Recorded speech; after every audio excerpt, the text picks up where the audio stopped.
facilities, and just a general sense of what goes on with recycling and, the larger questions of kind of examining our relationships to waste as they stand, especially around the holiday months. So I thought it was a really impactful program. This presentation had 42 registrants and 16 participants, one of which was the Olympic College Green Team with multiple students and professors in attendance. So again, participants were able to learn ways to improve their recycling and upcycling knowledge, what items are recyclable for the holidays and beyond, and what happens to materials as they go through the system.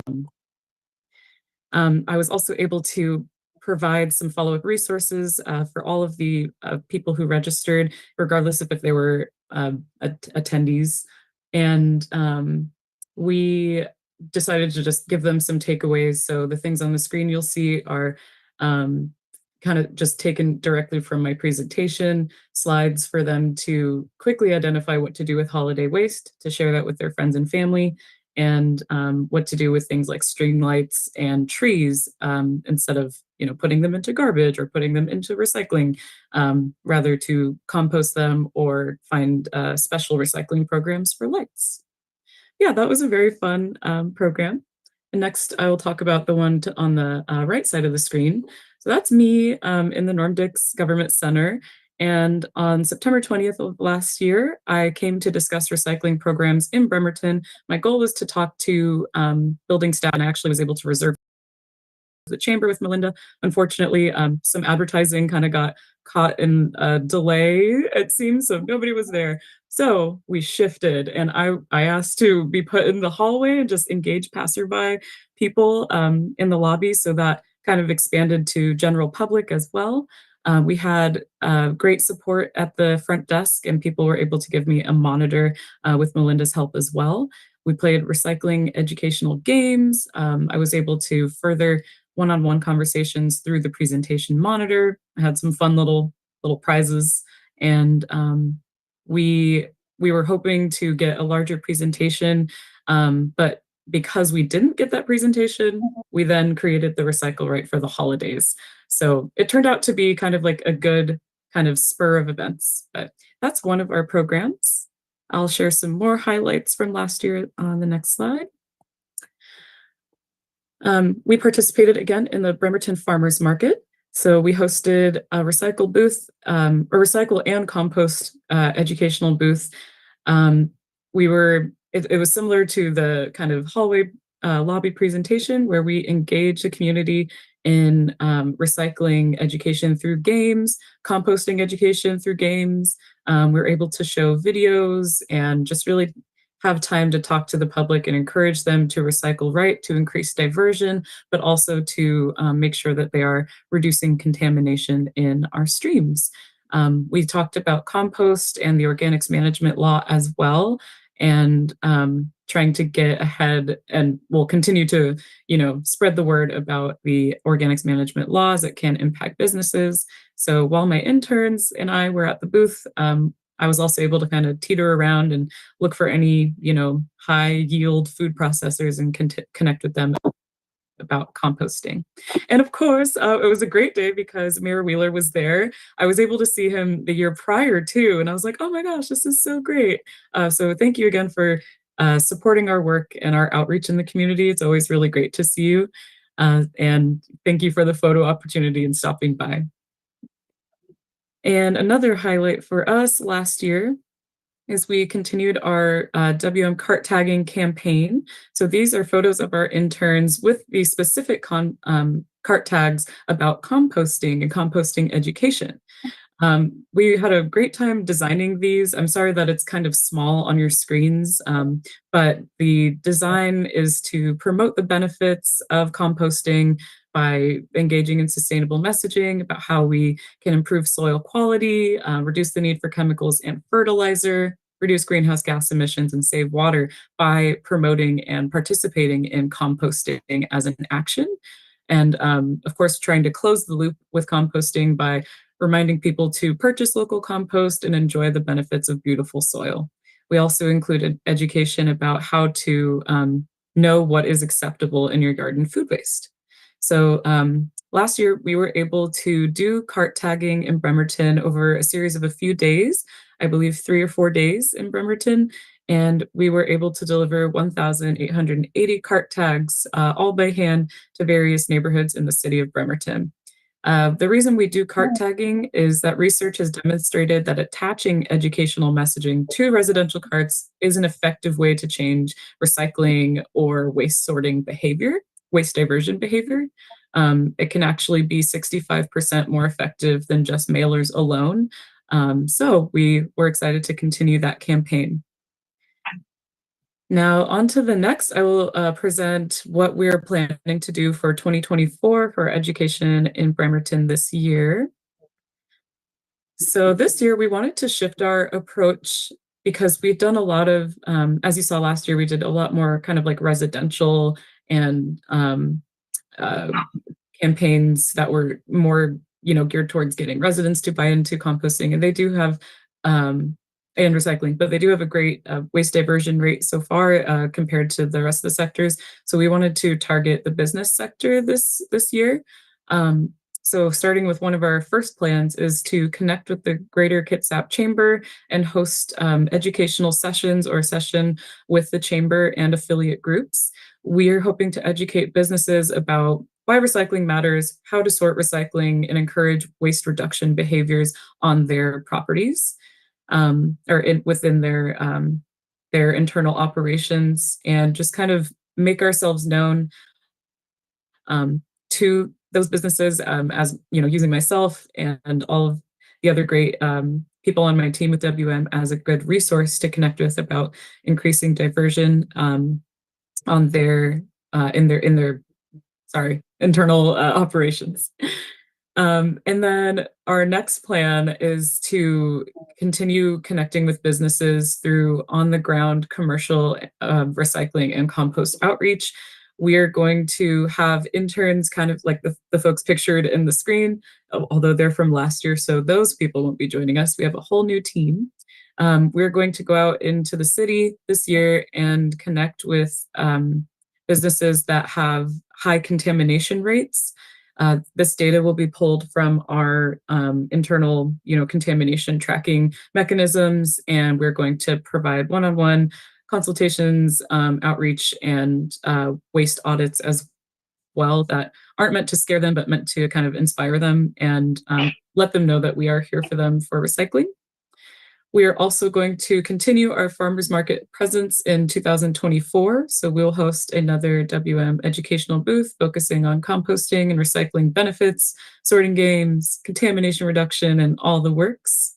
And those are our larger priorities for the year. And possible additions and replacement plans is to include another Recycle Right for the Holidays webinar. We are talking about getting myself on the Bremerton TV for a recycling interview through BCAT, and also connecting with the Kitsap Conference Center for a review of their processes and recommendations for updates to encourage them to move towards even more sustainable practices, since they do have such a high volume of people come into their facility. And so those are our updates. The last thing I'd like to share, last year we were able to give virtual tours of a recycling center. WM offers quarterly virtual tours and some now in-person tours for our city partners and the public. WM customers are often wondering what happens to their recyclables after they're collected, does recycling really happen, etc. And we love to demystify recycling on the outreach team. So we've been giving Cascade Recycling Center tours for years, and they did receive a massive update to their facility as we presented on last year. It is now open, and we are touring it around and kind of restructuring our tours to be somewhat in person on a very limited basis and virtual. Since it is in Woodinville, I always recommend virtual for you all if you don't want to make that large trip over. And I invite you to join our next virtual tour. It is going to be held Friday, July 26th from 12 to 1 p.m. And to register, visit your local or our local website, which is wmnorthwest.com, and you'll see a section kind of on the bottom that says recycling centers. And if you ever want to, discuss recycling education and outreach, you can always grab my contact from, or my contact from Melinda, or go through Melinda to reach me for anyone on the City Council.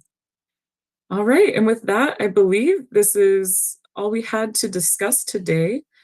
Um, Thank you all so much. I'll leave it open for questions. Yeah, just one. If could I just add one other thing? I know Rihanna was talking about the virtual tour and our CRC and facility. Kitsap, all of Kitsap County, including City of Bremerton's material, goes to our JMK facility in Tacoma, which is a very hard-working processing facility and is not set up for tours, although I think some of you may have come in for tours. CRC, as Rianne mentioned, was totally shut down and gutted, and all new processing equipment put in there, and is a much nicer place to go for a tour because it's set up to handle people walking through. So always, if you're interested, virtual, go to CRC, whatever you would like to do, we're always happy to set that up for you, like Rianne said. And so I just thank you. I just want to throw that in there. Thank you, Laura. Thank you very much for your excellent presentation. Council, do you have any questions? Yeah, Denise, go ahead, then Jeff. Yeah, thank you. I spent the first 10 years of my career as a community educator, and I really value the work that y'all do. I also liked a lot of what I heard. It sounds like you're moving in data-driven directions with a lot of your choices and materials and methods. I'm wondering, I bet I asked this last year, and I'll probably keep asking it. Are any big minds trying to solve the participation level problem? I think especially with multifamily, with us buildings developing so much more multifamily, really concerns me. And there's got to be think tanks around this type of thing. I sense just kind of well, it's kind of always been that kind of a challenge, and I totally get that. So I'm hoping you're going to reassure me that there are minds at work and we're going to change that or somehow eradicate all the damage it's doing. Lack of participation. Yeah. So I don't know, Rianne, if you want to take a stab at that, or if you want me to start. Yeah, I can take a stab. So yeah, multifamily work is probably one of the most challenging in many cities for a variety of reasons. Not only do you have residential turnover and a lot of people coming in and out, and property management having to re-educate on their facility or on their properties, all of those tenants. There is also capacity and space and sizing concerns. Are the dumpsters located close enough for people to walk down their recycling? Are there internal recycling chutes? Are they being designed and equipped to handle recycling infrastructure? So it's kind of a work in progress. And from what I've seen, working with a couple of different cities for outreach, they do, like, city codes have helped and also made things kind of challenging to support diversion. So it's a lot of different factors, but there are a lot of minds working on creating a sustainable and easier, adoption of recycling and composting practices for multifamily units. I would say right now, we've been talking about this for a while, and right now I think our efforts are we're excited and kind of energized to look more towards the commercial customers in Bremerton right as of this summer and this fall. But it's always in the back of my mind every time, especially when we're going to present. I'm like, I really want to have something better to update on multifamily, but we are still working on finding a good solution. Well, And that just piqued my interest if there are partnerships or ways people have gotten it right. You know, I'm looking, Garrett's got his head down, but, oh, it's up now. But always looking for ways in which, what could the city's role be to, promote, to make it easier for people, you know, to require, I don't know. It's not, I'm not in that think tank, Yeah, you I know, think but if I could add to that, I have worked in this industry for 29 years, and the multifamily is the toughest nut to crack, so to speak. I have been in the field with property managers. I've worked with city staff. I've worked on grant programs to help build enclosures, to help place containers on properties that didn't have that. We've worked with one of our vendors to develop slotted lids to attach to containers with locks, so that there's just a smaller opening, so that you can only put in the actual recycled materials. I know Rihanna has set up, you know, in office areas and held pizza parties to try to get folks to come in and talk about recycling and how we can do things differently. I think some of the greatest advancements right now is in technology, and the technology on our trucks allows us, excuse me, to take photos and videos of the material as it's being dumped out of a container into a truck. So that is all being viewed so that we can provide feedback specifically, you know, to properties about, oh my gosh, you know, there's all this furniture, or, you know, all the materials that are ending up in a recycle container that don't belong there. And like Rianne said, it's just a constantly evolving situation. And sometimes the conversation is turning towards contamination charges to, and it's horrible to say that, but to impact, sometimes in the pocketbook, people sit up a little bit more and pay attention, and to somehow think about how do we create accountability to the many different people that are living in a multifamily situation, and getting a property manager to participate and also be engaged in what's happening at the property. And I know they have a million things, you know, that they're dealing with too. So yes, on our local level, we talk about it all the time, and we do share, you know, with across the country, different ideas.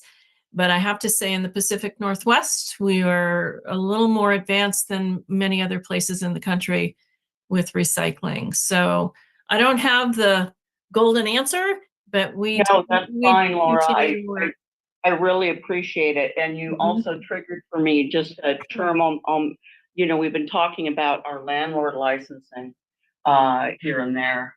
And I think this might be another point to kind of address when we talk about all that later. I'm saying it to the collective we for council. So thank you both very much for the work that you do. Denise, did you have any further questions? No, I don't. Okay. Thank you. Cool. Thank you. Jeff, please go ahead. Thanks. Keep it real quick. Thanks for the update. I think last year, or possibly the year before as well, we had asked of how much material that folks put in their recycling bins ends up being recycled. And I remember the answer was actually like a shockingly awesome number of 90%. Is that still about right? Yeah, the material. So everything that a resident or a business puts in the recycling cart and is dumped into our truck ends up at JMK. And so it's a sorting facility that prepares those items for an end market. And I believe last year, what I refer to as the residue, or the material that's not accepted in any of those kind of markets, ends up back in the garbage. So it's a long trip to the landfill. And that number was right around 10%, I believe. And I think it's stayed there consistently. I've seen it go up a little bit, but that's only because we've had to remodel CRC. All of that material came down to JMK, so those numbers fluctuated a little bit as the volume of material came in, but it's still pretty good. Not a lot of complaints. We are by far probably one of the leaders in the country in that diversion and in that processing arena. There's many others that are running, what, 50% residue or residual out of their recycling. No, that is just so fantastic, because I have seen, misinformation online and heard in person. Oh gosh, why should I recycle? It's just going to end up in the landfill anyway, or oh, not much will be taken. So that number, that 90%, it really does get recycled. I think just blasting that number is so valuable. So great to hear. And then the only other comment I had, and I mention this every year, I do my token young person on council, it's just social media outreach. So I know, like Waste Management, doing a quick check, they have a main Facebook, Instagram, TikTok. Is there any work on informational videos or just quick posts that can be shared in the community, even if it's through the city or us or anything? Any work on the social media end? Yeah, we actually do have a more local page. So I'm gonna just look at my website really quick, but I believe the email it platform to us? Oh, sorry. Could you just email the link to us, please? Yeah, we can do that. Great. Perfect. Great to hear. Okay. Eric, did you have anything? Okay. Yeah, Garrett, please go ahead. Just wanted to note that regulation of garbage and refuse is regulated by Chapter 6.04, including the diversion of recyclable. It's not a land use issue, but I'm assuming you work with the attorney's office. And just for the public, Mr. Jackson is talking about BMC 6.04, which regulates the disposal of refuse. And I want to apologize, Garrett, because you were helping someone else with that kind of information when you were looking down earlier, and I need to apologize. Thank you. So this has been an issue of great concern to me, like in 2019, in 2020, in 2021, 2022, 2023, and it's still an issue of concern to me. I began working with what was then poetically called garbage in New York City when I was in graduate school at NYU, when recycling was just beginning in New York City, which, as you know, many multifamily units. I then also worked with City of Seattle on their 5-year waste management plan. And it's been something that I have been working on since, 1989. I guess I'd like to ask first, you cited that the cart tagging has been proven in many studies to be more effective than mailing alone. And yet these stats have remained steady over the past, 5-6 years? So I just wondered if perhaps you might want to try something else that might work in Bremerton. I was just going to say, I think sometimes, like the mandatory side, I mean, I know you have mandatory garbage, excuse me, and the recycling is with the residential. Right now, the organics is subscription. It's an add-on. It's something customers have to pay more for. Sometimes moving, towards mandatory services will impact that diversion or people using it. I don't know, Rianne, were you going to say something else too? I was going to say something similar, actually. Yeah, like in some of the cities that have higher diversion rates, there is either embedded costs for recycling and garbage for multifamily properties, specifically as a city code, and some other kinds of actions that could be taken at a very high level to enforce and open up those opportunities as well for more recycling participation. What else was I going to say? Cart tagging is effective, and we do try to change our educational message around that as well every year. But last year we did composting. The year prior we did recycling. I think the year prior it was also recycling related, or maybe how to recycle items that are hazardous. And so it was kind of like a different message, but it was just to residential. So cart tagging is not easily replicable with multifamily, but it could be more possibly more replicable within commercial. Well, since you have less than 5,000 tons coming into the multifamily waste stream, compared to, I don't know, lots, in the residential waste stream, I can see why that wouldn't be quite so big a deal. Am I correct on that? I'm sorry, I'm staring straight into the sun. So we've got about 4,500 tons coming out of multifamily. So, okay, so staring into the sun, not helpful. Thank you, Jeff.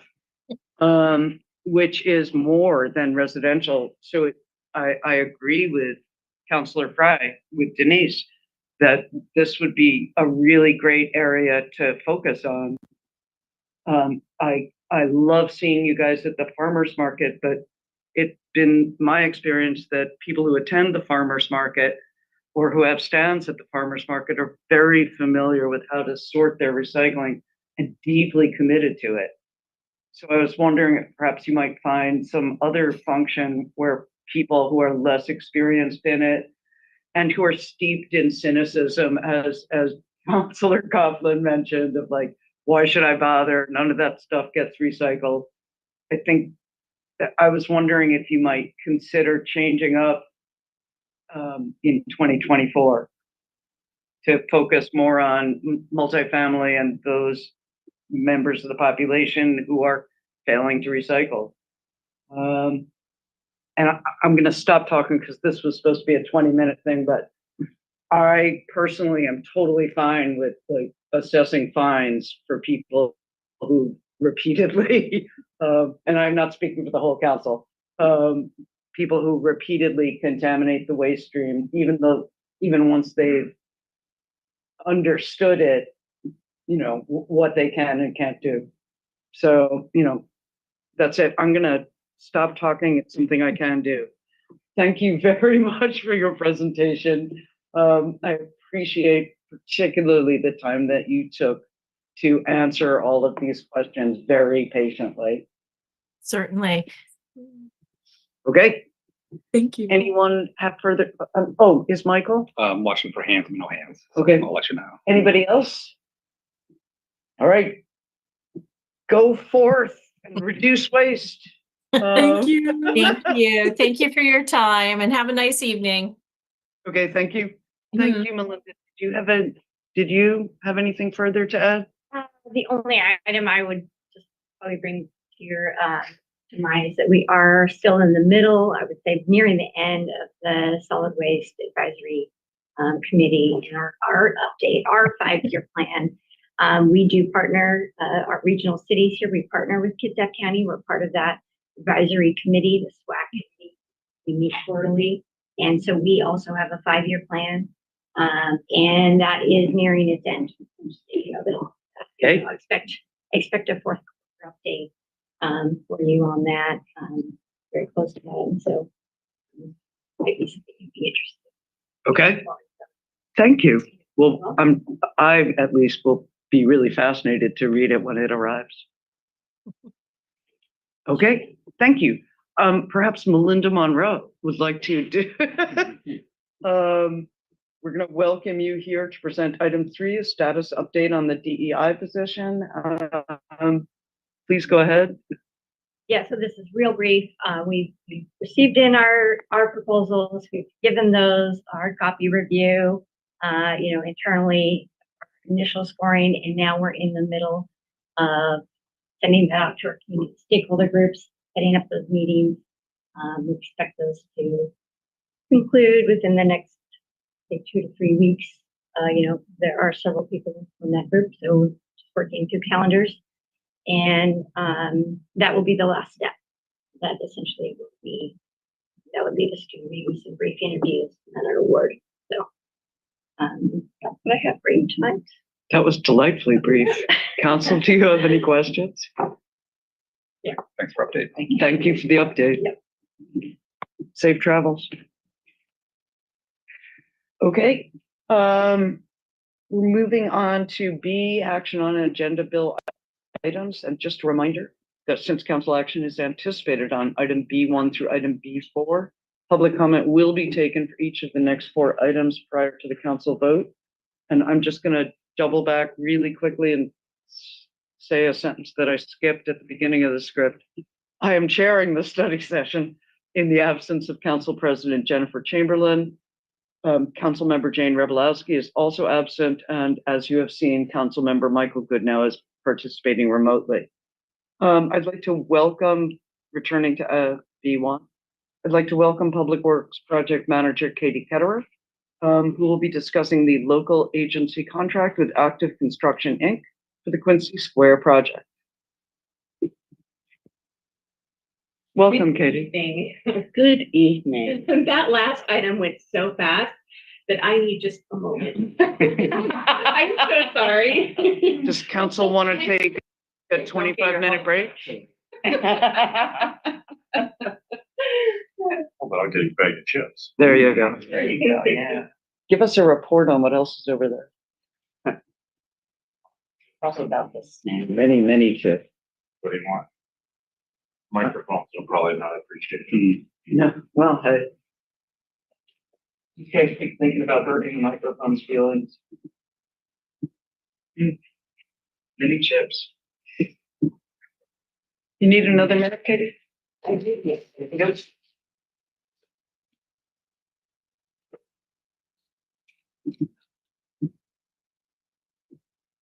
Or food.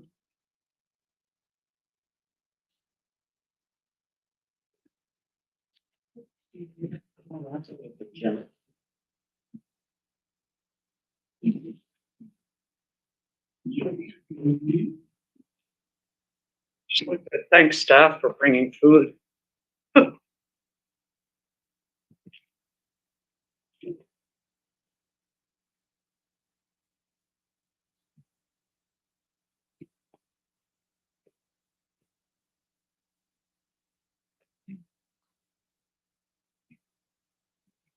Smart idea. Bananas very quiet. They are. Bananas very quiet. Mashed potatoes. Versus chips. Okay. Thank you. Thank you, Chip. So item B1 is the local agency contract with Active Construction for the Quincy Square project. So very exciting. May 16th, we received 3 bids for construction of the Quincy Square project. And we determined that Active Construction was the lowest responsible bidder. Their total bid for the base bid plus a bid alternative was $4,061,061, including sales tax. And we are recommending the award of the Quincy Square project to Active Construction. So included in your packet is the local agency contract, the bid tabulation, and the site plan. And I'm happy to answer any questions you might have. Thank you so much for assuming we have read it. Council, do you have any questions? Yeah, please go ahead. Order, I think public comment first and then motion. Oh, bit of bang. Yeah. I'm really not used to doing action items at study session. Does any member of the public wish to comment on this item?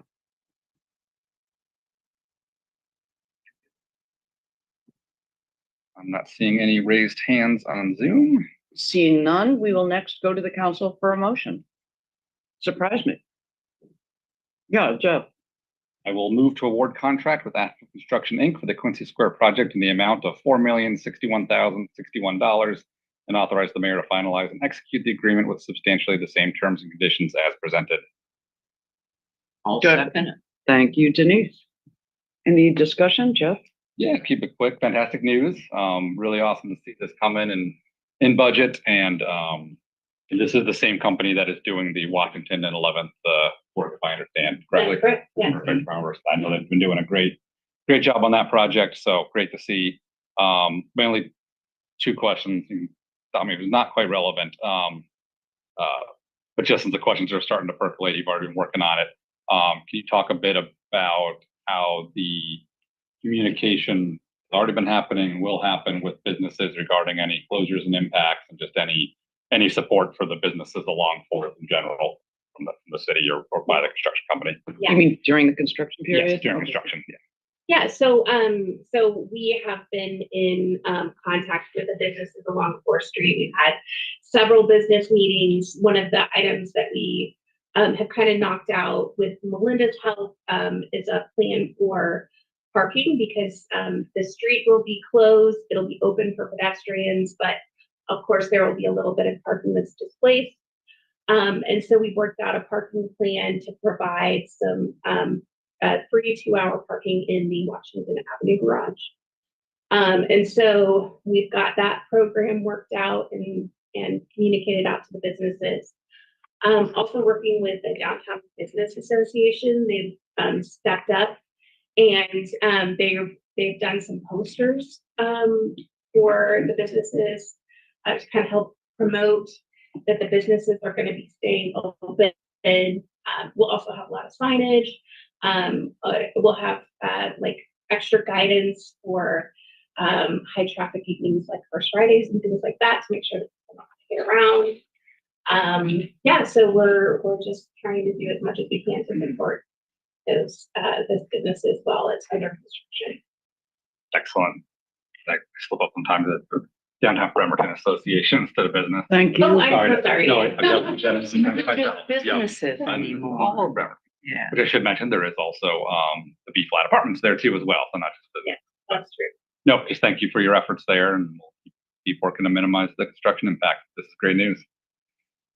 Yeah, anybody else? Excited. Eric?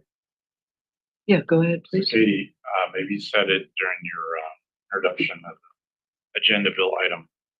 When is the work gonna start? I assume after this is awarded. May? And then when is it gonna complete? I just don't see that in the document, when it's gonna actually be complete. Yeah, so we should be starting construction imminently now that we're awarding this contract.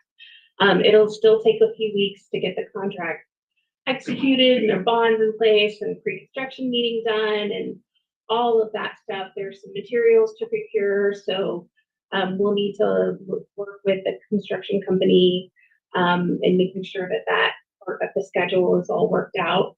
So I expect that they'll begin construction sometime in mid-July. So hard to say. It is. Yeah, I would have hedged my bets a little bit. And then they have 85 days, working days to complete the construction. Wow. So it's pretty short. Yeah. That's about. It'll be done by this fall. There are, we do have, there are challenges getting materials that is continuing to happen. So we're going to do our best to work through that and to keep that construction period as tight as possible.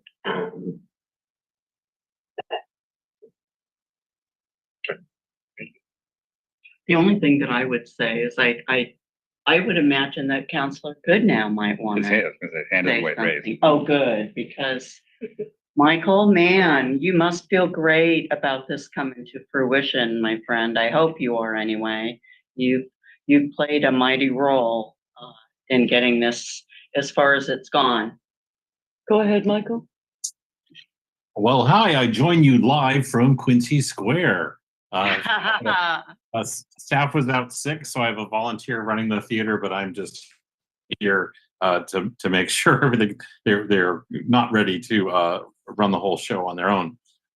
Yeah, I'm super excited. This this started because they wanted to cut down trees, and then they wanted to save the trees, and then really Steve Rice came up with the idea to add housing down here, and that transitioned to creating a plaza, and then it was like, well, Quincy Jones, and it's just really, I'm getting goosebumps just talking about it. So it's super exciting. One of the things I've harped on before, and I even have been in communication with Katie about this too, but just kind of want to say to my fellow council members and stuff, but I just want to make sure we're reusing any asset that's down here, whether it be shrubs in the big city planters, reusing the planters, reusing the benches, the table and chair. I saw Jeff having lunch over there at those the tables and chairs that are bolted down. Katie and I have been talking about the chamber, who's been maintaining the kiosk on 4th Street, has an interest in actually refurbishing it for the city and having it placed elsewhere. If we can maybe get it down on the boardwalk or down by the space formerly known as Starbucks.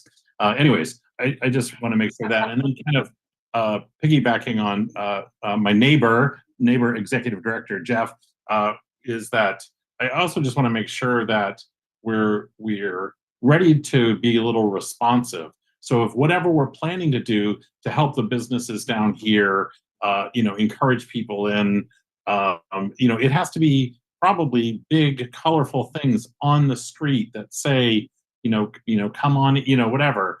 And there has to be information that lets people know where the parking can be found. It was great that we have it and we can share that. But if someone's, not doing that much research before they come down here, we just have to really be out there, and we need to be able to turn around and do something else to remedy it. And we've had enough times where we've done this and it's not gone well, that hopefully we've learned a lot. And by bringing this up all the time, we can do better taking care of the businesses that are down here. Anyways, I'm super excited. Katie, thank you so much for all your hard work on this. I really, actually, I'm almost, goosebumpy, a little emotional that we're really at this point tonight. So thank you for the presentation, all your hard work, and everybody who's helped and everybody who's been involved in that. So, all right, I think I've said enough. Denise, did you have anything more? No. Yeah, Jeff, go ahead. Quick follow-up of Eric. I realized, so 85 working days. Do we know what the working days are? I mean, that's not 7 days a week, right? They're taking off a day. Right, yeah. So at this point, I don't know if they might work 10-hour days, so they can work 4 days a week. Okay. Most likely they'll work 5 days a week. Regular. Okay, you'll probably get the contractor's proposed schedule at the reconstruction. That's right. Okay. I'm realizing somebody the other day mentioned, Public Works, we talked about it, basically, 4 months. And then I think they cited that 80-something day number. And they're like, wait a minute, I thought it was going to be 3. So I think I'm realizing now there might be a small disconnect in the community down there on the exact length. So I think that's why working days versus calendar days. Mm-hmm. So just wanted to say that out loud. So we know once the contract's all signed, we'll figure it out. But perfect. Yeah. Okay, anybody else? Just a quick comment. Yeah, Eric. So Katie, you've been involved with this for many years now. Yes.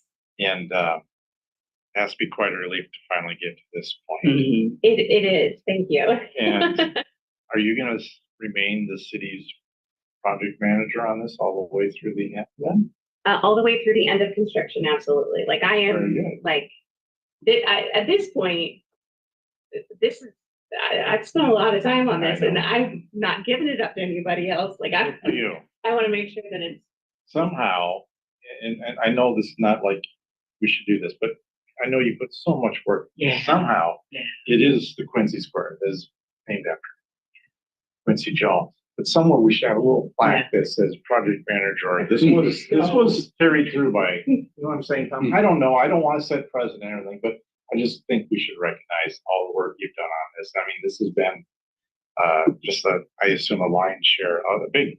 I mean, you also did joint compatibility. I don't want to just say that's all you've been doing, but wow, this is a huge project. I know you put a lot of work. Thank you. Thanks very much for that. Anybody else? Okay, thank you, Katie. I'm really glad that the light at the tunnel is like really bright at this point. One thing, just to echo what Michael said, you know how Nicotai does those like weekly postings that like are sent out to everybody concerned and posted on the website, because this area is so, oh my gosh, it's working right now, hooray. I hope that Public Works can do that for this. And everybody at this table and in most of the world understands that construction is not going to go perfectly. So just like to have weekly updates so people know where to, you know, which side to walk on, or like where, when you have to, you know, just like really circle around. Yes. And my second and final comment is I was so happy to see in this, the incorporation of the festival street, the pedestrian only festival street, as something that can be converted. And it's just such a sensible, commonsensical way to explain it. It's like, we are not imposing a festival street that is closed to cars upon you. And it's also, but it's also like going, sometimes you just want to have a party. You roll up the rugs. Thank you again for all your work on this. Okay, anybody else before we move on to the next thing? We got to vote. Okay, Call for the question. yeah. Oh, I'll let you say that. thank you. I'm really not doing well with this action item thing, but I promise to get better. Okay, seeing no further discussion. Pardon me. Let's vote on this item. Councilmember Fry, Yes. Coughlin, Yes. Goodnow, Yes. Younger, Yes. Mochler. Yes. Motion carries unanimously. Would you like me to read the next item? Public Works Project Manager, Katie Ketterer, item B2. B2. Yeah. I'll stop coughing and I think I'll do okay. The contract modification agreement number 6 with Rice Fergus Miller Inc. for the Quincy Square project. Please go ahead. Yes, so we have a small contract amendment with Rice Fergus Miller. They were the designers for Quincy Square, and we would need to allocate a little bit more budget to that contract so that we can get through the construction period. This allows Rice Fergus Miller and Parametrics and the landscape designer Emily Russell to be available to us when we have any issues that arise that need their attention, any small, redesigns, come down to the site, take a look at something, that kind of thing. So these are basically on-call services at this point with this re-up our contract. The amendment amount is $42,238.90. Okay. Happy to answer any questions. Okay. Does any member of the public wish to comment on this item? Not seeing any hands. Seeing none, we will next go to the council for a motion. Yeah, Denise and sorry. I move to approve contract modification agreement number 6 with Rice Fergus Miller Incorporated for the Quincy Square project and authorize the mayor to finalize and execute the agreement with substantially the same terms and conditions as presented. Second. Thank you. Denise, go ahead. Yeah, I don't really have a question about why you might need this. But I'm going to make the assumption it's like white glove treatment. You've got the principals involved if you need them. Is that what the case is? With somebody like an Emily Russell or? And more of it, because they're the designers of record. Right. If there's something that comes up with the engineering design or the structural design, they need to be the ones that come in and maybe reinterpret their plans or let us understand the intent. because they're the ones who did the design. I gotcha. Totally get it. Thank you. All I have. Okay, Eric? Makes complete sense. Sometimes there's a disconnect between the architect and the builder. Yes. Right? We've all been through those projects and the builder's going, what the is this Yeah. guy thinking? And so you need to have the design firm there to answer what they were thinking. So, And it's a short commute. Jeff? Good questions. Okay. Michael? Okay. Okay. I agree with everything that has been said. Seeing no further discussion, let us vote upon this item.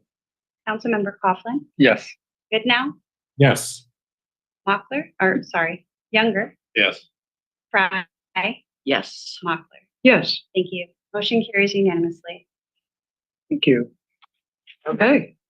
And now, for a complete change of pace, Public Works Project Manager Katie Ketterer is here to present item B3, the goods and services agreement with Studio Folia for design, fabrication, and installation of sculpture for the Quincy Square project.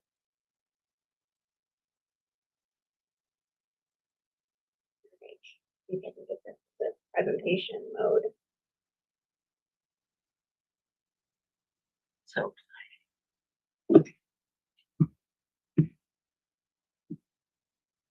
There we go. All right, so this one I do have a short presentation for you just because I'm excited about it and I want to give you a little bit more detail, especially about the process that we went through to get here. So the item before you is the contract award for the sculpture. It's a goods and services contract with Studio Folia for the sculpture. The value of it is $180,910. The sculpture itself gets fabricated off-site this year while construction is going on here in town. And then they will ship it in and install it towards the end of the construction period. This graphic here is a plan view that shows basically the location of the sculpture on the street. So we're looking at this, the intersection there at the street from the south side of the street, and just a little bit east of the Pacific Avenue. And it's kind of a woven bronze sculpture that a bust of Quincy Jones faked. So to talk a little bit about the artist search process that we went into, and I'm going to talk about, we're talking about the item here is the sculpture, but I'm also kind of talking about what we went through for the mural artist as well. The value of that contract is below the threshold, so it won't come to council.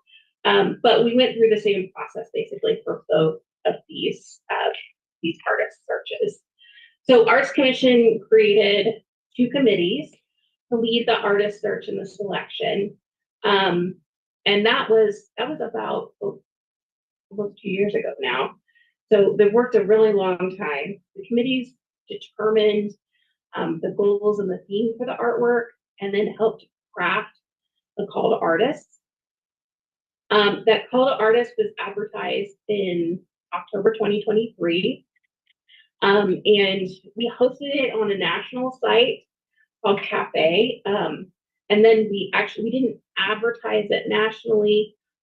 We advertised it locally. So we advertised it in Kitsap Sun and through Washington arts organizations with the help of the Arts Commission, as well as like the NAACP,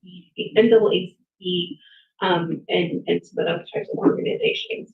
So finalists, the committee, they actually went through all of these artist qualifications, and we had a lot, especially for the mural. I think it was like 30 for the sculpture and like 50 for the mural. It was a bunch. So they went through all these artist qualifications and selected our finalists. The finalists were invited to submit comments for the actual artwork to us. And so there were 5 sculpture finalists and there were 8 mural finalists. The committees reviewed those submissions, and they selected the final artist. So Studio Folia was the winner for the sculpture. And you know, this really represented just an incredible amount of work. Thank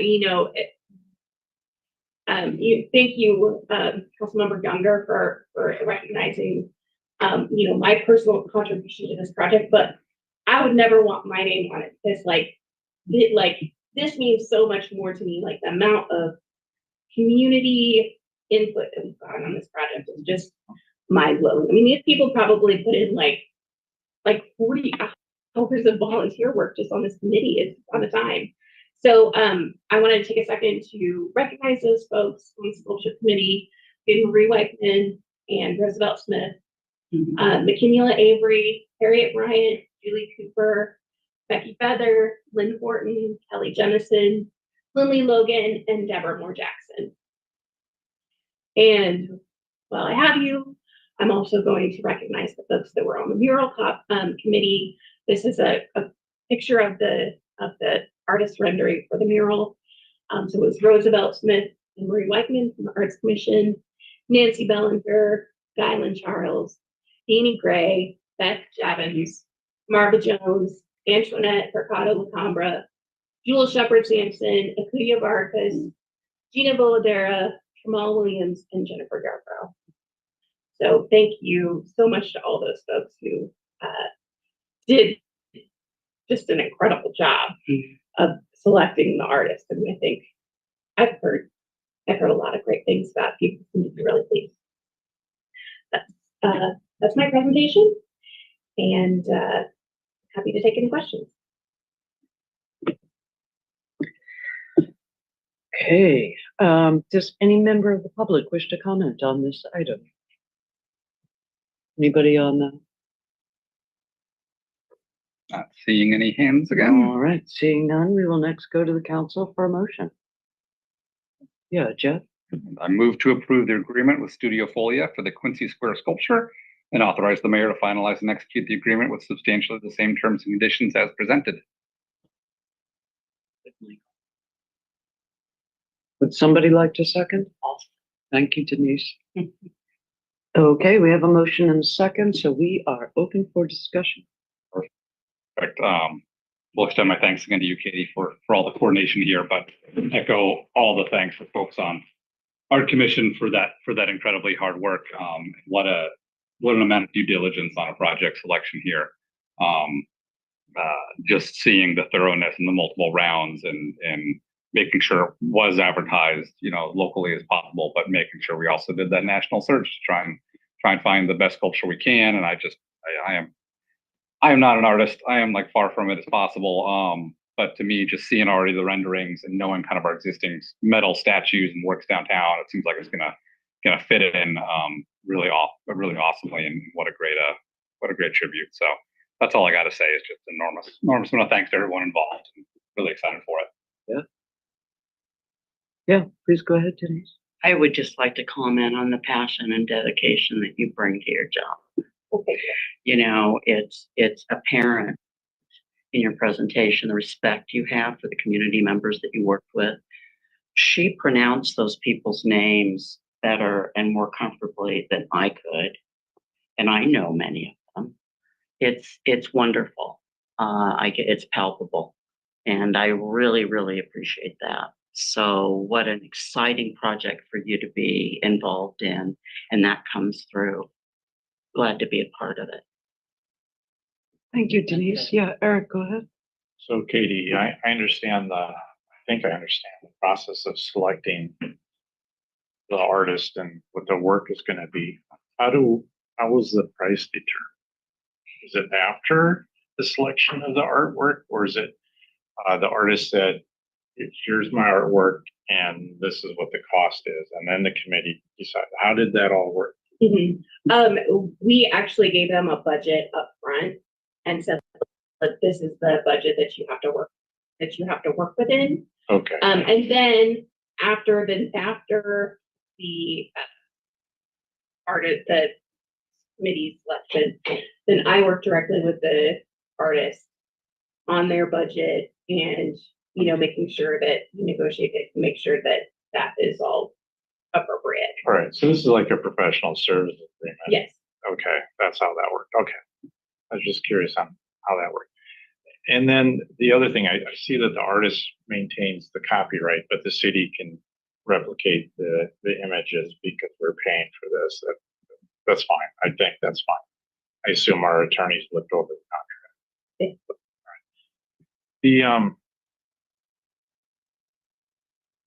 I haven't seen. Yeah. I'll let you talk. I'll get back to the question. Okay, we will circle back to you. Michael, do you have anything? No? No, I'm good. Thank you. Okay. Well, defying protocol, I'll just ask a truly geeky question. I'm sorry, Katie. What happens to maintenance of this one-of-a-kind item? So the artist will give us a maintenance plan. And it, you know, we specified that it's an exterior, you know, it has to be made for the Pacific Northwest. It has to be made to be an external, you know, an outside sculpture. So they're using really durable bronze materials, you know, tried and tested. They give us their maintenance plan, which really basically says like, this is, if, you know, if something happens to it, this is how you clean it. You know, this is what you need to do.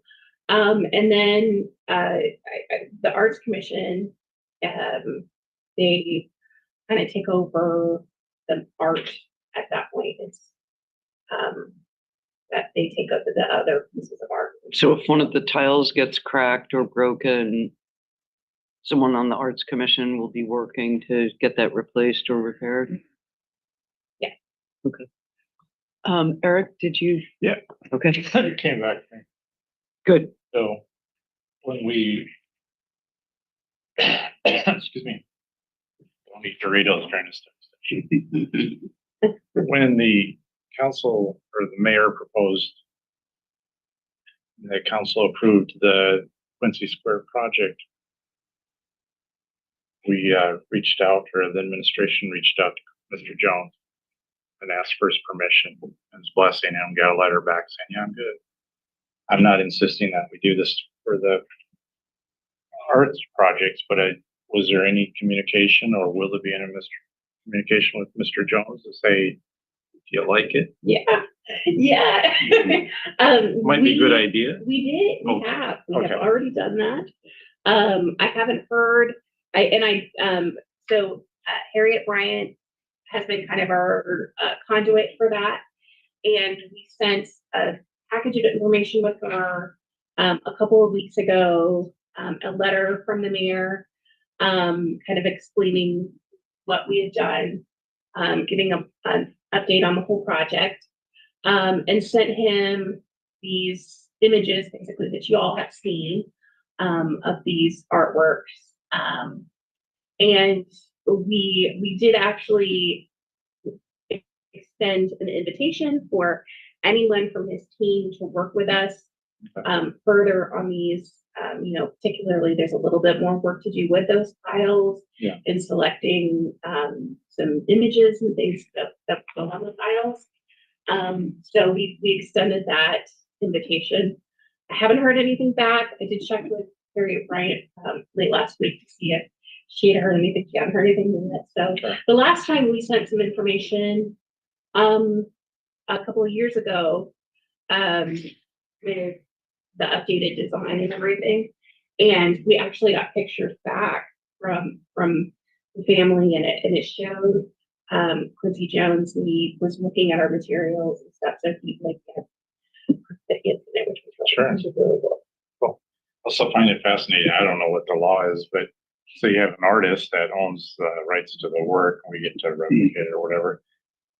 But you have the actual subject of the art. What is his legal rights to that. That's not my deal. I'm sure our bright legal minds looking through all that. I don't, do you have any insight on that or? As long as they choose an image that's like in the public realm. Public domain. Yes, That's a then, public figure. yeah. Okay. Good. Exciting, 7 foot tall. It's gonna Yeah. be a big one. Yeah, it's designed so that it's a photographic moment, that Oh, you can yeah. have with it. And We used to call those Kodak moments. And the location, if we go to the previous presentation, I'm looking at the map. Okay, so it'll be at the end of, towards Pacific Avenue. Yeah. Yeah. Okay. And then the mural is on the parking garage. that's right. Well, that's appropriate. It's kind of bookended, right? Yep. One on each end. Should be pretty nice. Great. Thank you. Anybody else? Just a due diligence question on the location is if I look at say it out loud, if I look at the scale drawing here, it looks like there's about 8 feet between the building and the sculpture and then a couple feet on the other side. So obviously the thought was put into making sure it's in a location. So when we have throngs of people coming flocking to Quincy Square, there's enough room to get by the statue. Yes, we gave the in our call to artists, we gave a very, very specific parameters. Like, this is how much space you have. And we made it like an actual, box. This is how tall it could be, this is how wide it could be, so that it fit appropriately within the streetscape. Okay, any further questions? Even though public comment is over, Judge Flood has raised her hand. I hope everybody is okay with us recognizing Judge Flood. Sure. Accepted. Great. Excellent. Thank you. Judge Flood, please go ahead. You're muted, Judge. Thank you for allowing me to make comment. I did not hear when you said public comment, so my apologies there. And what I wanted to say is thank you, Ms. Katie. I have been a part of this project prior to becoming judge for the Bremerton Municipal Court when Mayor Patty Lent originally originated the idea and being a signer on the original letter representing the NAACP at the time. And Katie has done a wonderful job, as everyone has noted. The only question I have, and I believe Councilmember Younger brought it up, was the point of contact had been Harriet and myself with Quincy Jones's brother, Justice Jones. I was wanting to make sure that you actually have in written or some communication that he does approve this. I know that's going to be very important to the family, that they approve the final imaging. So I do think that that is important to have. And then it's great to see the components coming together and then the next steps. Thank you. I'll work on that. Thank you, Judge. Thank you. Okay. All right. Well, so I'm going to finish my comments. They're almost done. I'm just going to add my voice to the chorus of thank you. And I'm particularly happy about your insistence on acknowledging all of the volunteers who worked on this and who spent, tens of 40 hours of volunteer work. At least. Yeah, I mean, let's give them minimum wage of $20 an hour, and hey, you got real money. Thank you for noticing them and mentioning their names and mentioning their contribution. Thank you for mentioning the mural, which we would never have known about since it doesn't come before council. I'm very happy that this sculpture, unlike so many public pieces of art, contains places for people to sit. And I very much look forward to seeing this. And if we can't put up a plaque, we can get you a cupcake.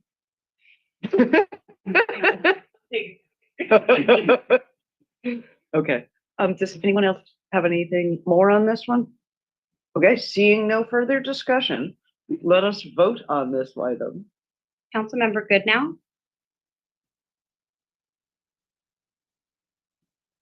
Come back with a Shiva.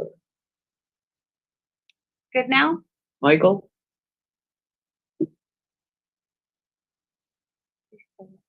All right, we have a quorum. There he is. Sorry, I customer. So I actually missed but I heard, and then it took me a minute to find the mouse. Am I voting? yes, Yes. thank you. Younger, Yes. Fry, Yes. Coughlin, Yes. Mochler. Yes, Motion carries unanimously. thank you. Thanks. This concludes the action item for tonight's meetings, and we will now continue with the regular study session for the remainder of the evening. There's Just There's point one of order. more. There's one more item. oh, I thought Mr. Davis's was on the next thing, because I was just gonna go, yes. Bill, Engineering Project Manager Bill Davis is here to present item 4, agreement with Markley's Precision Company for Reservoir 17, interior coating replacement period. Take it away, Bill. Good evening, Bremerton City-Council. We coat at least one reservoir, one of our potable water reservoirs every year, interior or exterior. And, we use a combination of coatings, cleanings, and cathodic protection to maintain them. We do them every 20 to 25 years on the cycle. And this particular one hasn't been coated in 27 years, so it's time. So we'll be blasting the interior, putting a 3-coat epoxy system, and we've hired a special inspector with 30 years of experience to make sure that we're doing a good job. So we put it out to bid. We received 2 bids. The low bidder was under our estimate, and we checked the references because we haven't worked with them before, and they checked out. So project is funded in the 2024 water budget. Excellent. Does any member of the public wish to comment on this item? Going twice. Does any member of the public wish to comment on this item? No hands. Seeing none, we will next go to the council for a motion. Denise, I move to award the contract for the Reservoir 17 interior coating replacement project to Markley's Precision Company in the amount of $387,938.46, including sales tax, and authorize the mayor to finalize and execute the agreement with substantially the same terms and conditions as presented. Second. thank you. We have a motion and a second. We are open for discussion. It came through Public Works Committee. I think that's the only thing. Yeah, Eric, go ahead. Okay, you guys can cut me off if you want, but Bill, I've had this discussion with you before. And just give me a rough idea of how big this reservoir is. If don't want to do 5 times 3, whatever. It's Okay. about 95 feet diameter. And 20 feet. 22 high, 95 feet diameter. Because and how much does the new one cost? $3 to $4 million. $3-4 million. So we recoat them once every 25 years. Did we ever look into what it costs of a stainless steel reservoir would cost? Would that be like 10 times the cost of a regular one, or I think it would be significantly more a lot higher? expensive. Just seems like a heck of a lot of money. So these modern coating systems, when we put them on in the past, they would last 20 to 25 years, but this one could last 50 because we also have cathodic protection installed, which will, that metal will corrode before the inside of the reservoir will. So these modern coatings are even superior. It's not industry practice at all to have stainless steel reservoirs. I've never heard of it. I've seen them in the winery, brewery, but that would be much smaller vessel. Okay, thank you. Thank you for letting me go that way. No question. Okay. Yeah, Jeff, go ahead. Echoing through Public Works, I did want to highlight though the engineer estimate was 100,000, and this bid came in at 300, just shy of 388,000. So Nice Yeah. to be over 120,000 below. Yeah, we're really happy about that. I think it's a new company we haven't worked with. They're from Ohio and they want to kind of get into the Washington market. But they do check out, so. Nice little cost savings there from budget. Michael, any questions? No hands. Thank you, Bill. Oh, you had a, no, okay. Thank you, Bill, for recoding the reservoir and for waiting very patiently for an hour and 45 minutes to have us vote on the recoding of this million gallon reservoir. Okay, seeing no further discussion, seeing none, let us vote on this item. Let this man go. Councilmember Younger, Yes. Fry, Yes. Coughlin, Yes. Goodnow, Yes. you, Mochler. Yes. Motion carries unanimously. Thank you. All right. This actually concludes the action items for tonight's meeting, and we will now continue with the regular study session for the remainder of the evening. Just a reminder that for items C1 and C2, the content of the agenda bills is subject to change. No public comments will be taken. No action is anticipated, and if approved by the council, will be placed on the June 26th, 2024 agenda for action. At this time, it is 6:48. We're taking a 6-minute break. Okay, so we will return, hang on. My type is too, at 6:53. Okay, wait.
trying to get one free.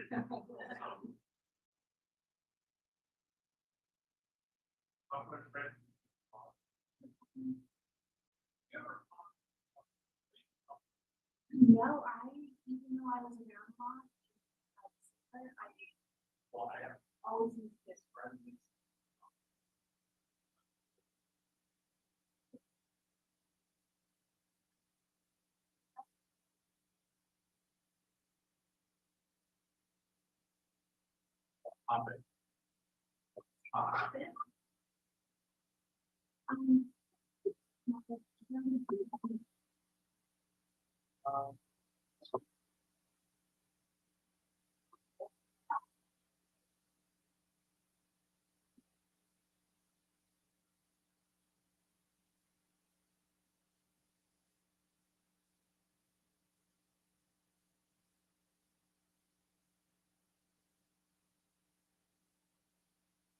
Also, it did end up being 246 and not 256. Okay, so we'll do that in a second. Okay.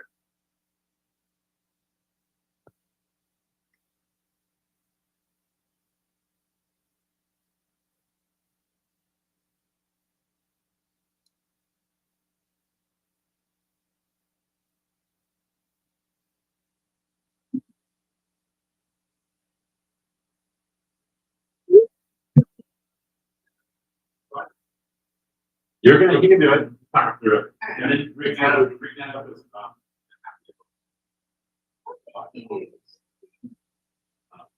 basically to take the small cups, the clear cups, that we use most of our farming. We just fill them with ice and then fill it. So it's really full of ice. And it's just one ingredient. Oh, it is ingredient. Does she look, she can't see? Yeah. Slurring her words and stack. Little loud. And then I keep them. I'm so glad to read the bright green. But they haven't.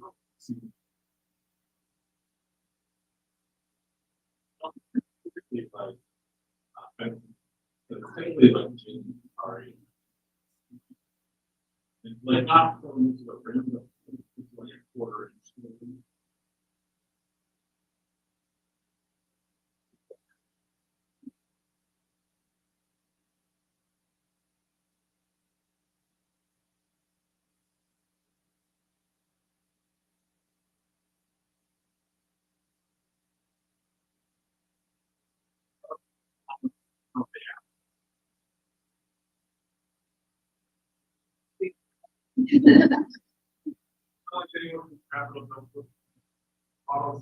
Yeah.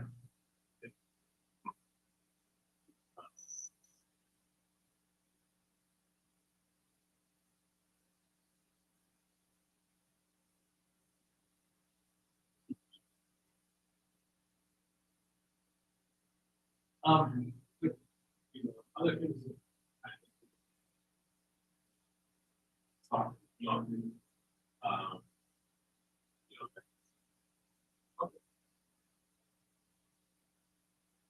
Size of that smart water.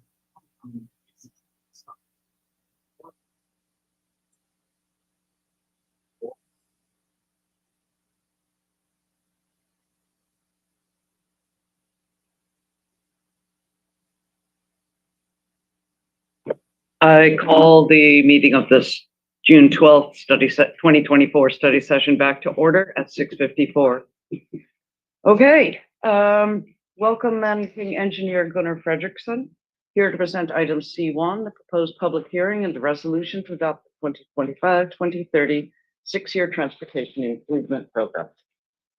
Yeah, good evening, counselors. This one's a hard one to chase after Katie's presentations. This one's kind of a housekeeping thing and it's a little boring, but state law requires the annual adoption of a six-year transportation improvement plan after a public hearing in accordance with the RCWs. And we have to file that plan, excuse me, with the Secretary of Transportation no more than 30 days after adoption. If you could. Yep. We've done a few changes this year, from last year. What we did is when we went through this list, we went ahead and removed projects that have been completed out of tier 1. We also went through tier 3 and removed projects not in the city limits, or they're going to be delivered by WASDOT or a developer or something else. Didn't make a lot of sense for it to live on our documents. We also went ahead and cleaned up tier 3 a little bit. It was a bit of a catch-all for many years. Somewhat similar to what Kitsap County does. What we did was we created a tier 4, moved a lot of those projects out of there so that we had a more robust list that we think we could do in 6 years. And then we went ahead and reviewed the sub-area plans and our other planning documents like ACTP, the SR 303, the Charleston, and put those into the tiers as well. And we'll go through a little bit of that here. Our next steps on this, and this is kind of an interim step this year, because what we're working on with the comprehensive plan with our transportation element update, we're working on a prioritization matrix, and we want to use that on the concurrency projects that are coming out of that. And those same concurrency projects will be included into these tiers for next year, along with the whatever comes out of the active transportation plan. So both of those will be adding projects into this plan, and we want to do a more detailed scoping and cost estimate along with that prioritization. We're hoping to have that prioritization matrix done this year, again, with currency plans and the projects there, and then move forward with that for next year. And with that, if you can pull up the tier 1 through 3. So tier 1 through 3 might be a little bit, like I said, we took projects off of there that were pretty much completed. And so everything on here is the active projects that we've got that are fully funded. Tier 2 is the partially funded projects. Some of these you'll be a little bit surprised at, like Parish Creek. We just received word that we've been awarded that money. It's actually a culvert project, but because the funding is through WASDOT, we have to have it in our TIP. It's a requirement. But we haven't actually gotten the award money yet. So it stays in tier 2 until we get the award money, then it moves to tier 1. Same with, you might notice, the Warren Avenue Bridge, because we've got a budget shortfall right now. It stays in tier 2. It's not fully funded. Once we get that, it moves up to tier 1 as well. Same with the 3 11th Street projects down in tier 3. We know KRCC countywide, we're on the list, but we haven't been approved yet. So as soon as we get that, they'll move up to tier 2. And I don't know if you've got any questions on those, if, on any other projects on those lists, but I'm more than happy to take them. And then, Mike, you can show tier 4, please.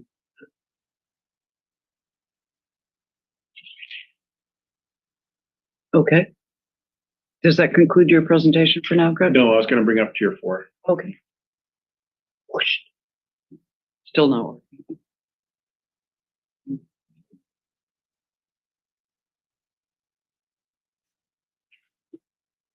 And on this, I just wanted to point out what we have here is the list up above, which has got a lot of the projects we moved down from tier 3. And then you'll see down below this is where we've got the sub-area plans, and we tried to identify those projects out of those sub-area plans and other planning documents so that they're all here in tier 4. So when we go next year to select, we can pull these projects up to tier 3 as projects move up, we'll move these up as well. And with that, pretty much the presentation, and I'll take any questions. Excuse me 1 second there. Sure. Okay. All right. Mike, before I call on you, Eric, in the absence of the committee, Public Works Committee Chair, I'm going to ask the Public Works Vice Chair, was this item discussed? That's you, Jeff. Okay. No, I'll have a vice either way. I know Jeff is the All Vice Chair. right, I'll take it. Yeah, so we discussed it at length, and I can give more. Well, I'll just say, Please provide recommendations or mention any outstanding issues. Yes, we not only discussed it at length, but big thanks to the Government of Public Works for giving us the draft, in which case we were individually able to give comments and feedback on, which was incorporated over the course of, I think, 2 total Public Works meetings. So we had, I think, really excellent iterations on it. I'm happy with it. And yeah. Okay, thank you. Yeah, Eric, go ahead. Just out of curiosity, Gunner, Warner Road, how much of that has been funded since it's tier 2? It's been partially funded. That one there is showing, we have, in the out years, 2027. Yeah. Oh, so when you say funded, you're saying like allocated within our forecasted Correct. budget. And so the 7 million is, I would assume, a pie in the sky part that's unfunded because we don't have 7 million in stacks laying around. So Right. but the others we anticipate the 350 and the 350 being fundable. Yeah. Right. And that I assume it would be design work. Yes. Okay. I was thinking it was grant money. It's like, oh, what part is that? It's not. Okay. Garrett, you have a question? Or Shane, you have a question? Yeah, I was just gonna tag along just to that. We received some developer participation. Can you come on up to the microphone, please? No worries. So for that project, the reason why it's on there is partially funded is because we received some developer participation funds for development going up on the hill. And so that's why we have that as partially funded. Oh, so you're talking about the housing development that was built Correct. several years ago? They had to contribute for infrastructure and all that Yes. stuff. So that's Yes. where some of the money. And that's where the money is coming from on there and why it's partially funded. And I think it was about $300,000, maybe Okay. just a little bit more than that. Good. Thank you. Thank you. Thanks, Shane. But let's just make sure we go around once before we come back to you, Jeff. Michael, do you have any questions? I'm actually good right now. Thanks. Okay. All right. Yeah, Jeff, go ahead. Okay, I forgot to add, just to explain, like some small iterations we had is really looking forward to the prioritization of next year. But thanks for adding back in the or for putting on tier 3 the enhanced Callow Avenue streetscape project, because I know that's one folks down there have been really clamoring for. Not that we're going to get funding over the next year for it, but just to keep it on the radar and keep it as a priority as a city. And then as well, one of the other items we discussed were the connectors for Warren Avenue Bridge, which, correct me if I'm wrong, I believe that is incorporated under TR 27. There's a few. Oh, no, sorry. Thank you. That's right. They're broken out. Thank you. Yeah. Yes. 161. 161 and 161 is east-west crossing, and then It's like 108 active transportation facility shared into Warren Avenue Bridge. That's probably the connector. yes, there we go. Thank you. Under SR 3 study. Yeah. Okay. Perfect. I just wanted to highlight that before I forgot. That's it. Okay. Does any other member of the council? It's much simpler when there's only 4 of us. Michael. Well, he already has, he's good. I'm still good. He has muted himself. Okay, since I did not participate in any of the public works, some of these questions will be duplicative. I'm sorry, Gunnar. What's our city match on the SR 303 adaptive signals? That's a PSRC grant, right? That is a PSRC grant, and I don't have it all. I have to take a look at the financial summaries for those. Would you be able to have that before the public hearing? Yeah. Okay, that would be great. My next question is on 750K going forward on streets preservation and maintenance, 300K going forward on signage and pavement marking maintenance, 500K going forward on sidewalk program. 105K for city street lighting. These are essentially the same figures that you gave us in 2022 and 2023. And we keep hearing about how all costs have gone up. So under the current sidewalk program, are you still able to create 2,000 linear feet per year of sidewalk? That would be actually a better question for Ron Moore. We've programmed these amounts. We haven't changed them. If that's something that council would like to do to be able to, I'm pretty sure our operations staff would love that. I have been hearing calls from constituents and from this council, and perhaps I'm, just hearing what I want to hear, which is why I'm checking with you. But I think in increasing the amount of money for normal maintenance and the beautification and increased pedestrian accessibility for our city. Yeah, but I'm just saying that it's, yeah, I'm sorry, Tom. So those are, all of those that you discussed, I mean, those are all the programmatic, that's the programmatic work that's delivered by Streets. Ron Moore's our new manager. He will probably have some thoughts on that as we are developing the next two-year budget. And you always got to remember it's a balancing act between dollars and labor hours. And so we're able to work within those budgets. But I can tell you that for last year, they spent, matter of fact, I think they overspent the ops budget by about $20,000. Just barely over, but we're spending every dollar we have right now. I'm sorry. I had an argument with a BlackBerry earlier. I lost. Okay. Council, is this something you would like to discuss during the? Or do we have discussion after the public hearing or before the public hearing? At the next council meeting? Will be discussed as part of the vote. Right. Okay. Well, So is this something that you would be interested in discussing at that time? Or would you prefer to wait until budget season? budget personally, but Just a comment. I mean, we try to keep the TIP and the street CIP with the same numbers, but they don't have. Right. So I guess all for that. Yeah, Eric, please go ahead. You guys correct me if I'm wrong, but I think it was just building on what Tom said. I don't think it's critical what the dollar amount is in the schedules. What's critical is that you have them listed in tier 1, tier 2 for the projects, whatever. It's just semantics, whether it says 750 and there are $1 million. The bottom line is you have to have it in your budget to spend money. So to me, it doesn't matter, other than council would like you to. I don't think it needs to be amended for next week or whenever, not next week, the week after.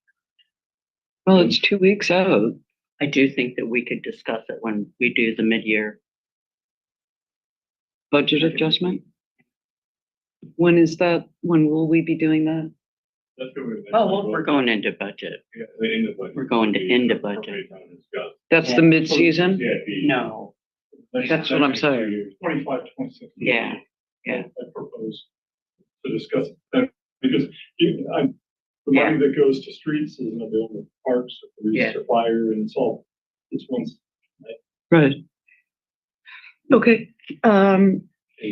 We do get a chance too. I mean, this is yearly, so we'll be doing this again. Hopefully we'll get a little earlier start next year, so we'll need to involve a little bit earlier in this process. We are always intending to get a better, earlier start. So thank you very much. I guess my other question, and I'm looking forward to hearing the city match figures on the adaptive signals, is safe routes to schools. Most of them are phase 2, are in tier 4. Is there reason that they didn't even make it to tier 3? We talked with the school district to find out what their priorities are, and they really are excited. They've got some improvements going on. Yeah. So that's the project that they really wanted us to concentrate on. Okay. So that's the one we're going to be looking at and trying to get some work done. We've also had Catalyst School come in. And of course, they're a public, they're charter, but they're a public school. And they are eligible for SRTS funds as well. So we have them on the list too. Okay, and just mentioning the fact, I don't know if it's appropriate at this time, that I met with James Crawford, and he was saying that some of the SRTS safe routes to schools that are planned aren't taking into account, I think you've already answered this, aren't taking into account the proposed reconstruction and replacement of school buildings. So, We're all aware. okay. Nick is. Okay. Well, yeah, as I said, since I wasn't in Public Works, I knew I'd be asking things that you guys were already on top of. Okay, just gonna make a really small whimpering sound about how far down Crown Hills Elementary is in my district. Okay, is there anywhere in here for traffic calming under some other name? That's my last question. That is typically, we'll do that under the city safety improvement, literally 066. Okay, so that's $160,000 a year. Okay, and so just before I let you go, virtually 1, 2, 3, 4, the top 6 in tier 1, those are all programmatic. That's correct. That's correct. Thank you. I have no further questions. A public hearing is required for this item. So that will be on 26th June. Okay, until then. And I'll go ahead and just have the same presentation for the public hearing, and then I'll make sure I have your questions ready. Thank you, Connor. Thank you, Connor. Okay, safe home. Okay, in the moving on to C2, in the absence of President Chamberlain, I'm going to present this item, a proposed resolution to show support for raising the Pride commemorative flag at the Norm Dix Government Center and throughout Bremerton in support of the LGBTQ+ community. Okay.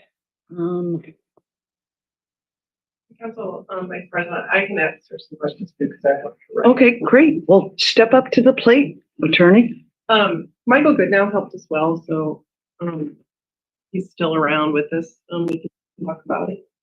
There is. All righty then.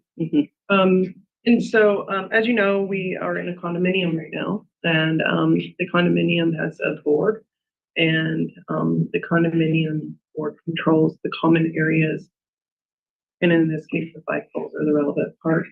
And so the resolution is support for the condominium association to take action to raise the pride flag at the government center. And I wrote it in a way that it's enduring, in that that is the resolution not just for this year, but also carrying forward for next year. And then Michael and I talked about the dates, and these were some options, right? So Pride is celebrated globally in June. However, there's some significant dates in the celebration of Pride in Kitsap County is also with the anniversary of the Stonewall riots. And so another date, I guess, range that's put in there is June 28th through the end of the third weekend in July, which is when Pride is celebrated in Kitsap. And so it was drafted to acknowledge both of those dates kind of as an either or and maybe flexibility. So I guess they could do something one year and something else, but just that there was council support for them to take that action. And then Council President Chamberlain also wanted language in there, and it just generally with encouragement for the community as a whole to participate and feel the support of the council in doing so. Certainly seen a lot of our community doing that without the resolution, but that's in there. And so I will say that I think the board is already aware. It's in there that we would forward it to them. I don't think that it's a secret that the council would, like them to take this action. It was discussed at a previous study session, and Mike Riley's already communicated that this council's been having this discussion to them, and so that's what I know about the resolution. Yeah, Denise, go ahead. Is there enough time to get condo association approval and all I don't that good know. stuff? I don't know really what's on there. Like, how big is this? Yeah, so we have it on the agenda for tomorrow. Oh, okay. One of the issues is that what we call the representative in our meeting. So our proposal would be we want to bring a special meeting back when we're back in town. So just trying to work through that. Wow. Doesn't have an alternate? Pardon me? The kids at public. So I heard your question, they do have an alternate, but I don't know, as for the materials we provided for request, being definitely want to vote on that item, we don't know. So I haven't got an answer on that. They could, it's just vote. Right, and so they can certainly take this action, frankly, without the council having this resolution. We were putting it together to come on the public show of support. It doesn't. I'm very supportive of this. Oh. Yeah, you're not questioning it at all. Are we prepared, if our flag that we fly is damaged by someone we're gonna know what to do and say if something like that happens? You're gonna be on the phone, or Okay. the mayor's gonna be on the phone. Right, but it would be a crime, Yeah, and, yeah. you know, we would Okay. handle it like that, and we would get a replacement. Mhm. I would assume, I mean, actually, it would be, the victim would be the condo association. And I mean, and I don't, and when I say that, I mean that in a technical term, not in the term, it's the community as a whole. But what I meant is that the condo association would be point of contact for that, and we'd be able to get. Oh, gotcha. Yeah, yeah. Okay. That's all I can. Okay, anybody else on this? Yeah, Jeff, go ahead. I just want to give a thank you to Jennifer's council president for getting this going. Your work, Kylie, Michael, enormous amount of thanks. To you, I'm really glad to see this, and thanks, Mr. Riley, as well, for working with the condo board and mayor. A lot of thanks. The only question I have is maybe Michael, you can answer this, is the wording in here with the Pride commemorative flag, is that a specific flag design? Because I know there are a lot of different flags that have evolved over the years, and so make sure we're also giving thought to The right flag. yeah, there's Yeah, a lot of variations out there. I'm sort of glad you brought this up and wish you hadn't. So there are many versions of the flag available, and they just somewhat keep coming out, so to speak. And I think that if we the original flag actually had 8 colored stripes on it. And then when it went to manufacture, they couldn't produce teal or pink stripes in the nylon fabric. So then we moved to the 6-color flag that most people are familiar with. Then somewhat recently, Philadelphia added a brown and black stripe to the bottom of the flag for race, inclusion. And then another flag, which is commonly known as the progressive flag, added the triangle sort of on the left-hand edge with some trans colors and I believe the brown and black also. And then just a year or so, somebody added a purple circle. So you thought the alphabet was a lot.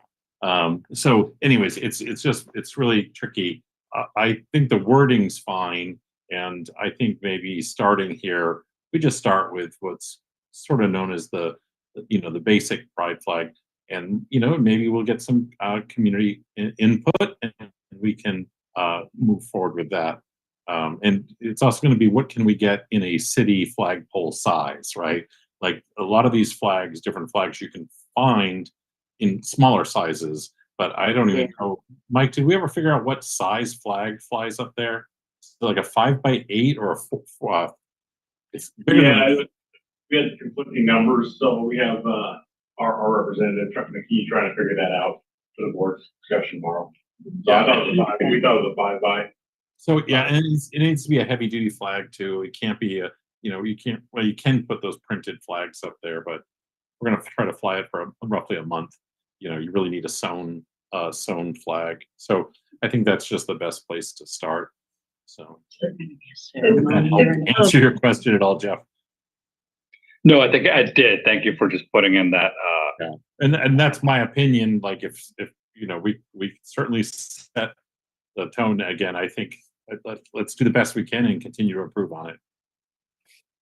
So on that too, if you wanted to, Jeff, we could also, like we did with the time frame, I could change the wording so that there's the, like Michael said, there's the progress pride flag, there's the commitment, and so we could just allow the board that discretion, since our other unit might have input on that as well. I don't know if I'm totally fine with allowing that discretion. I just wanted to bring it up so there wasn't any surprise down the road. Right. So if you wanted that too, I could change the wording. And I'm sorry, I'm just like I'm running out of voice. Oh. I could change the wording in the resolution to something that allows the board that discretion, or I could leave it the same, however you guys want.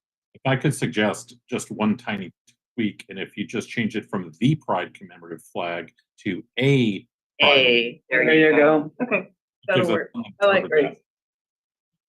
Okay. Will there be a ceremony or anything? I would hope so. I would hope so. Maybe the mayor could coordinate something First, with a few people. Yeah, an initial flag raising. Don't you think that would be nice? Horses with plumes. I come by. Yeah. All right. Michael putting out a flash. Eric, do you have anything on this? Okay. Anybody else? Okay, I think this is, B to A. yeah, please. And who is on the board? It's the unit owner. Right. So Michael or Mike.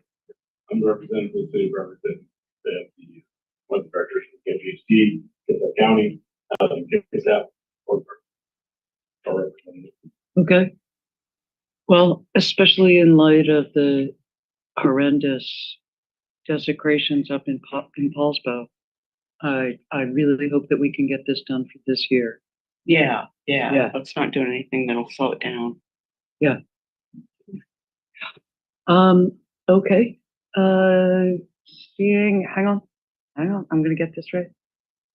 How should we treat this item? Consent or general business? General business, I think. I do too. Warrants general business, don't you think, Michael? Yeah. What would be your preference?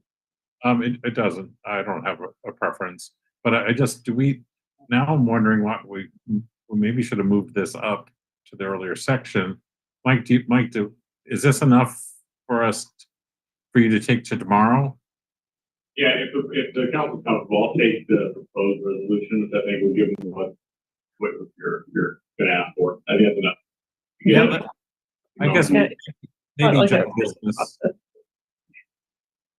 So that'll just general business, because there's, I don't want to be like we're trying to, I don't know. General business. I think it deserves recognition. Yeah. The only other thing I would say though is if you put it on consent, then it shows that you are all in agreement at this point for it to go on consent. But I hear you. I'm just saying that way. People are gonna comment on it. Actually, on that note, we could keep it on consent. People still get a chance to talk about consent issues. I don't think anyone's going to sway any of us on doing this. And we can also reflect on it in our individual reports. I don't care. Either way, I can. Should we have a public hearing for the tip and anything else on general business? No. No. Okay. Vice President. Yeah. I was gonna say, so, before we move on, Michael, you wanna coordinate with me on what a ceremony like, might look like, Stonewall, June 28th? Yeah. I'll leave it up. Yeah, I'm happy to. Yeah, I'll connect with you. Great. Okay, I'll stand by then. I'll be waiting. Great. Okay, so just to make sure, we're consent or general agenda? That's fine if you want, just like, yeah, slam dunk, consent. I'm good with consent. We can always move it down. Okay, I like that. we have Okay. a briefing. With the capital. Okay, so consent. Oh, excuse me. Sorry. Vice President Mockler. So this is going on the study session agenda on June 26th. So we technically Oh. don't have a consent agenda. I mean, we could create one, but on the draft, I have it listed as a general business item right after the public hearing. That's fine, because we're doing it in study Okay, session. we can take again. action at that time. Yeah. Yeah, Okay. yeah, it's listed for action, but it is a study session without a That's right. consent Thank you, agenda. Lori. Okay, thank you, Lori. You're welcome. Okay, so thank you very much, Kylie. I'm moving on to D, General Council Business. I'm not going to invite Council Member Jane Revelowski to start a discussion on the Parks Commission as she is absent. That will be deferred until 26th June. Since Council President Chamberlain is absent, I will just let you know that there will be an information-only presentation at the next study session, June 26th, to propose a contract with the Bluebills organization. Is everybody somewhat familiar with what this item is? Okay. No.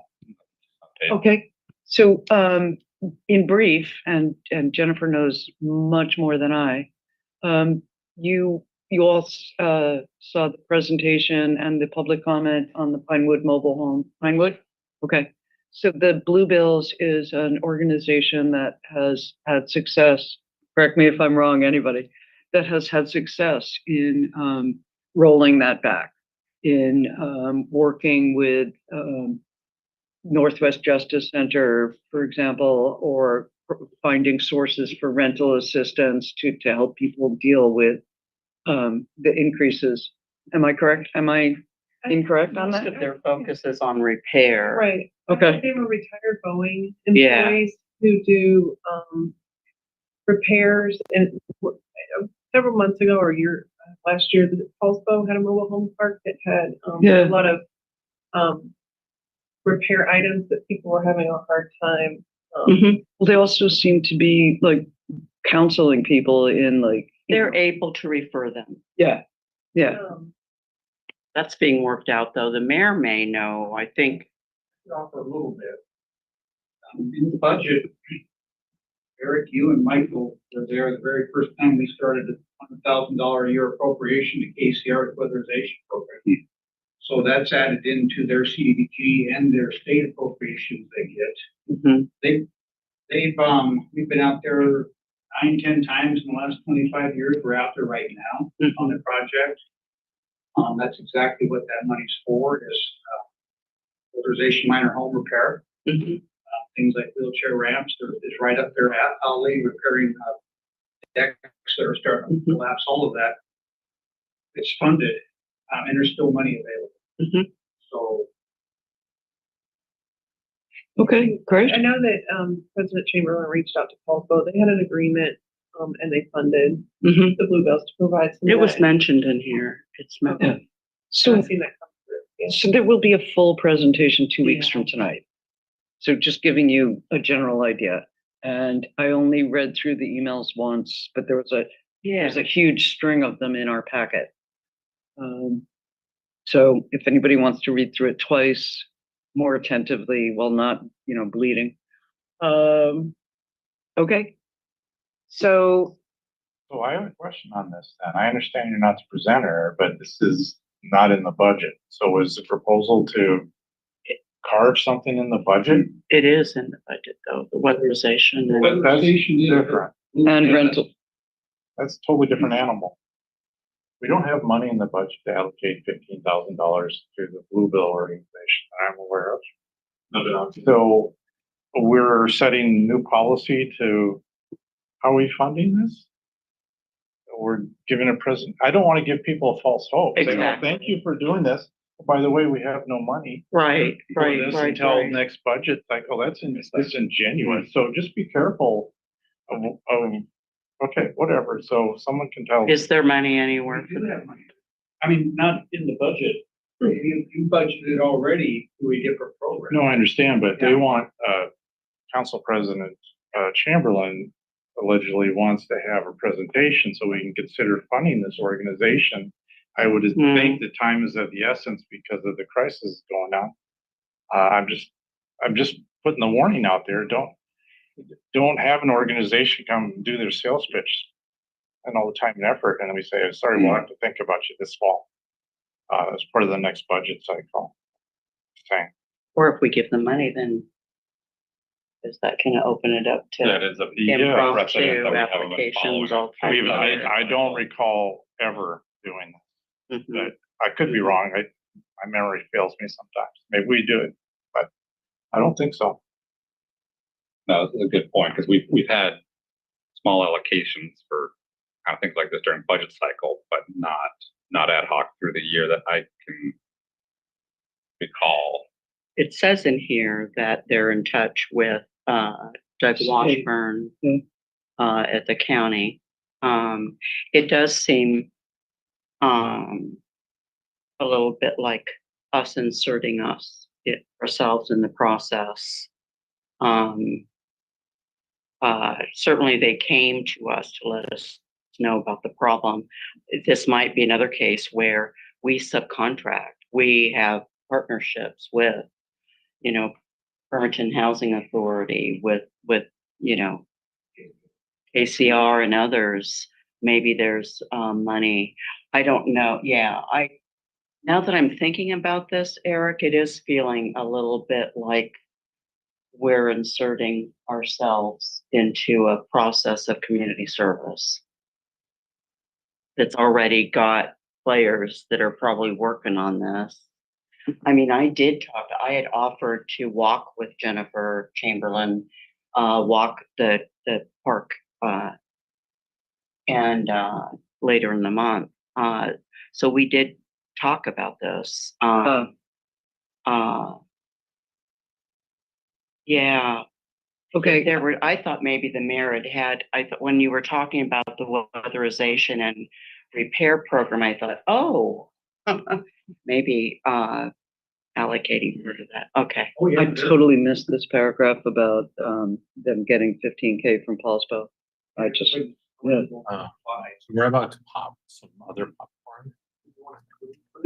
Hey, Michael, you're not muted. Talking about popcorn. Sorry, You say popcorn. Did you say Yes. get on down to the Roxy for free popcorn? Is that what I'm you getting said? ready to pop pink popcorn. Pink popcorn. Pink that pink pop, pink pop. I don't know how to mute. I lost the screen to mute you guys. Sorry. Anyhow, thank you for that catch, Eric. Yeah. Yeah, just an email. We want to help so much. That's Yeah. what it is. So do we know does anyone know the 15 grand from Paulsbo, if that was something they did ad hoc or if it's part of their regular programming?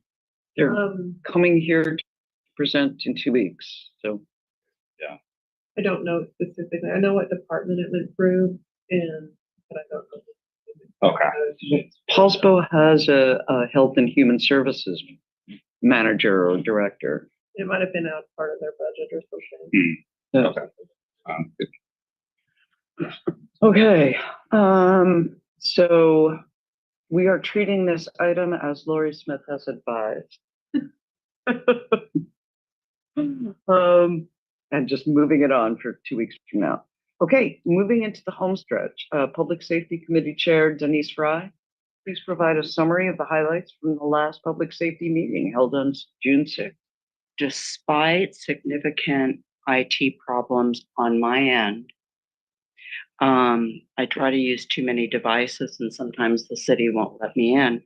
Michael was able to start the meeting and we had a report from Salish Behavioral Health and Addiction. I'm sorry, I just went, And I would really appreciate it, Michael, if you, I came in midstream to that. She was in her car, and it was difficult. It's difficult to give a report when you're driving in your car. She is going to follow up with written an email or whatever, just giving us some of the information so that I can report out on it. Michael, is there anything else that happened that you want to? I can't think of anything significant. It was a little odd, but yeah. So Yeah, they do. Obviously, they do great work. And I think it was just my question about, do you do anything different with a lump sum than you do with graduated payments, that kind of triggered a full report, and I didn't really mean for that to happen necessarily. Yeah, I can Yeah, provide a little Kylie. information. So, because I had some conversations with them also before, and then, and so first is, I guess to be clear, is that they actually haven't gotten any money yet from the city. So keep that in mind. I mean, when we're talking about what have you done, when the council sees those settlements and they get inked, it's a long time before the money actually starts flowing. And then it's even, and then we talked about, we're definitely still in those little trickle-in accounts, and those even haven't trickled from our account into theirs. Right. And so, quick summary of what they're doing. They've partnered with Kids Up Public Health, and they're doing outreach programs on education for youth to not start using fentanyl. And they're spreading the Narcan, Naloxone. Yeah, to prevent overdoses. And then there was one other Recover. right, preventative measures. And those were like what they determined after doing a community needs assessment of what they could do with the money that they've gotten, I guess, sort of so far. And then they're going to set up some additional public outreach to figure out what to do with some of those lump sums. Is where what I kind of understood to be the current state of things. Yeah, Mike, it was just a finance question. It really was, because I know in an organization, when you receive a lump, a lump sum distribution, there are decisions to be made about important decisions. And sometimes there's policy, even. Any award over a certain amount of money is spent this way. And so that was just the question that I had. And I think the short answer is they have not decided yet, but they have a process in which they're using. Okay. You're going to get additional public input to maybe be able to do some additional once they finally get here, which might be a while. That's great. That's great. We also had check-in around the anti-camping ordinance. There has been one arrest, habitual offender, refusing services. And so the first arrest has been made. And well, because as the chief had said, they were starting out giving a lot of grace. And so now it's getting, more serious. And then, keep bringing up the public safety funding. Could be a crisis. I don't know. That's coming up with the massive growth that we're going to be experiencing, and the fact that especially our fire department isn't fully staffed. And as public safety chair, I just need to keep bringing that up. I would like to see a little bit of education. I need to get educated about what are the far-reaching resolutions or bonds, or what are the long-reaching, more permanent sources of funding that we should be considering at this point. And I'm not. We know that fire may be talking about merging with CK At least that's the word on the street. Don't know whether that's going to happen, but I'm just starting to feel this sense of let's do some analysis of that now. Let's get prepared for this. Are all the development fees going to offset the public safety funding? I mean, the real estate taxes, is that, well, maybe not if all the nonprofits are buying them and they aren't paying taxes. So I really feel like we need, as far as fiduciary responsibility and responsibility for the successful operation of our public safety, we need to accelerate our focus on this. I'm glad that Mike's here. And then, of course, the Washington Avenue bike lane came up and was fully discussed. There This is the was, vehicle blocking. yes, Bike lane on Washington yes, Avenue that we near saw the approach video to the of Manette at the last Bridge. City I'm just Council. saying it for the public. Yeah, great video. I've given some editing instructions to make it a little shorter, but I thought it was great. I love that song. However, there was making sure everybody knows where we are with all that. There seemed to be some misunderstanding from the court and M-Park and where the administration is. So they're figuring it all out, working it all out. And you know what, if you don't, I'm sure that Jane Rebolowski will remind you at the next opportunity. So yeah, I think that was it as far as public safety is concerned. Michael, do you remember anything else that I've forgotten? Okay.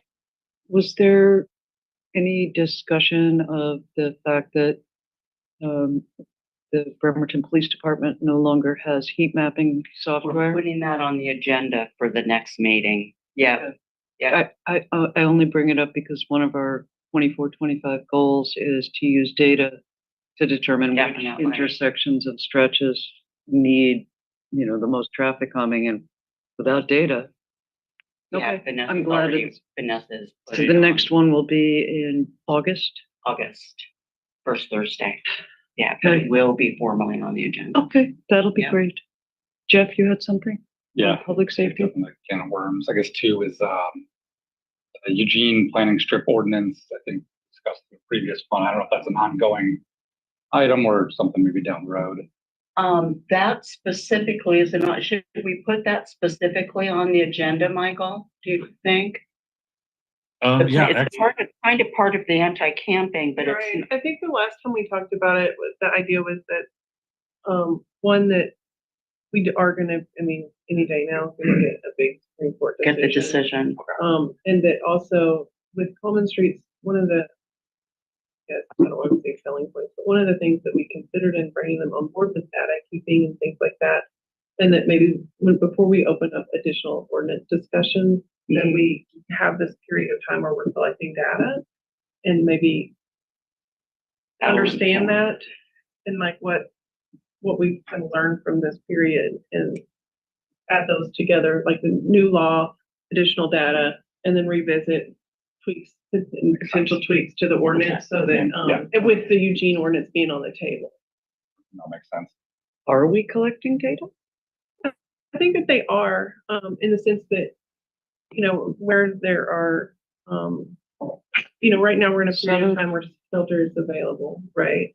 And, but yet there are still encampments and like where those are at and, versus where they're not. And just one of the things that we were, whenever we were drafting the ordinance this time last year, was, where are encampments located and, would they be different? Would it be different if there was shelter available versus whether? I don't know if like, okay. With a capital D, but maybe like at least. Because I remember that was part of the Thank you, discussion about contracting with them. Right, no, I think that they keep track of Yeah. the context of the Yeah. services offered and things like that. Right. I think, I mean like Right. heat map type thing. Yeah. But we'll see. Next time they come in, we'll have. Yeah. Don't have them come in just for this stuff. Good. Yes, good one. Any discussion of fireworks with July coming up? I know. We have the ordinance we passed last year. Fire Chief McGanny, people have been informed. Yeah, Chief McGanny told me at the Armed Forces Day parade, the two things he didn't want to talk about were building permits and fireworks. So, gonna be asking questions more about the building permit part, but that's coming up for another discussion. August 1st is our. Yes, yes, August, yes. but the 1st. Nope. It's on the agenda. It's It's the very first formally day of on the August. agenda. I used to have a contractor who would like assure me that all was well. You're on my clipboard. Yes. It moved from who knows where. Okay. Anyway, that's it. Yeah. Anything more on public safety? Okay. Council members assigned to regional and other committee boards to provide a summary of the highlights from any recent meetings. Yeah, Jeff, go ahead. KRCC, I think the big highlight there is kudos to Public Works. Again, not officially formalized yet, but the 11th Street project the city submitted for was on the list of recommended projects to fund in entirety. So excellent news there for money coming from KRCC. That's great. And then the only other regional, just a heads up upcoming is this Friday is I don't know, I'll have to talk to council president if I'm okay to attend unless she wants to. I've been attending the previous ones, but PSRC is having a meeting on ferries, part of an ongoing series they've been holding. And Friday morning, right? yes, yeah. So there'll be a briefing by Senator Cantwell's office on looking at what federal appropriations may be coming down the pipe for us, as well as a regular update from Washington State Ferries. Any counselor can attend, right? You don't have to be invited. Guess so. Yeah. I'll plan on it, and council president, if you watch this tape and want to come too, then we can both go. All right. How about that? Okay. Anything else? Well, Kitsap Transit, circulator bus. No. Is that no from Kitsap Transit? That is correct. I don't have anything more for you on that. We did have a majority on the transit board, but I don't know, Mayor, if you had an opportunity to meet with Director Clausen. Okay. Well, Director Clausen said, I talked to my guy. He said something that was more formal than that, and no. So if you can illuminate this topic, that'd be great. Yeah, so the proposal to create a one purpose, A pilot project. like special Yeah. event, recurring special event is not allowed. It's not allowed. The director and I are coordinating and getting some draft language out right now to get a small stakeholder group of our business communities, get them in a round table with myself. We're going to talk about what a full city circulator bus service would look like. That's for the full city. And then we're just starting with the business community, but then there's nonprofit, different nonprofit groups we will set up a meeting with. Same thing, just bring some input, gather some input. There'll be a cost, and the first thought is, can the agency do it? And we have to look at our budget. And the second cost is, how bad do we want it? Where do we come up with the money? And then if there's any variation range of partnerships might occur. So I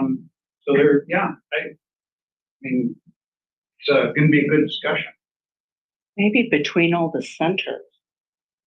Well, one of the things in my initial proposal for this pilot project, which is so far down the email thread that nobody's looking at it anymore, is that this would be a worthy use of raising the tab fees, $20 a year per vehicle. And this is something that as council, we are the transit board. So I hope, Mayor, you will include council in these deliberations, so that we can have a circulator bus that would really Yeah. like serve the patterns of people who want to get around Bremerton. And do business. Not just to do business, but to visit the doctor, to visit friends, to eat in one of our well, I guess a restaurant's business, but you know, to meet friends for supper, to walk in Lulu Haddon Park. Well, the good thing is Someday. we'll get to take testimony from individuals, and then we get to use data because we're investing in that data collection system. So we're going to find out where people are getting on the buses, and where they're leaving, dropping off. So we're going to have that data to go by. So we can, that's, I mean, we all know that's just current habits in a current system with, and what we're talking about is a future that right now we're in vision. So I could go on and on, but it's like building a sidewalk in an area where you've never had one before. What's your pedestrian rate? Zero. There's no sidewalks, not in an area. What happens afterward? We have to, those are some calculations we can put in. So, yeah, good conversation. Give me a good one. I think the old software that like replaced drivers going click, click, click every time somebody got on the bus, failed or could not, the components couldn't be replaced, and the new one has spent at least almost a calendar year being run in and made operational. So it's gonna happen. Oh my gosh, yeah. Now we can take in growth patterns, what's occurred, what's planned, zoning comes into play. That'd be great. Okay. All right. Any other regional or committee boards? Nope. Okay. So, other general council business. So here on the script in front of me, it says that good of the order isn't, and as time allows, is an opportunity for anyone to provide a brief announcement or to mention an event that might take place between now and their council report at next Wednesday's meetings, and that new topics should be saved for a future study session. I'd just like to comment on that because usually good of the order is, how is the order, council in this case, how is it working? Is there like something that you want to bring up? Is there something that you just want to like take? And Eric, you were the one who taught me this. It's like it would be a place where, hey, I'm kind of interested in a resolution to have giant raccoons, using yours, become the signal icon of Bremerton. Anybody interested in working on that with me? And that's how I've always understood good of the order operates. And here it seems to me, correct me if I'm wrong, that this is a new and different interpretation of good of the order, that it would just be like an announcement of an event, an announcement, or to talk about an upcoming event. So if I myself would really prefer good of the order to be as it used to be, but if the majority of council likes this new way, I'm with it. I don't feel comfortable talking about this without President Chamberlain discussion, just because she's leading me. Fair enough. Yeah, Michael, go ahead. No, I have to run. I mean, I just have to step away for a minute. Sorry. Okay. I We're gonna agree. be getting after. I don't think this is Go the ahead. time to talk about this. Okay. Well, But I do have a good of the order when you get to. okay. The thing is that this is something I was hoping to bring up during the briefing, like 5:10, and we were gavelled into adjournment. So because this has happened so often, I don't know how to bring it up.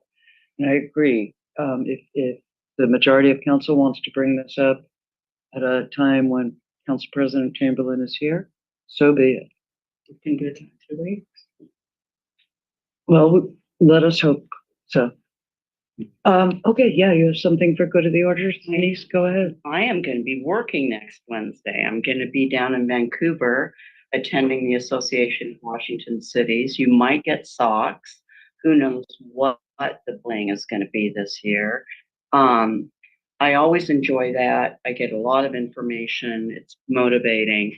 And then I'm also reading a book that I wanted to share with folks. It's called Escaping the Housing Trap. Charles Marone is one of the founders of Strong Towns. And Strong Towns, as you probably know, is a movement of bringing more walkable and livable communities to fruition.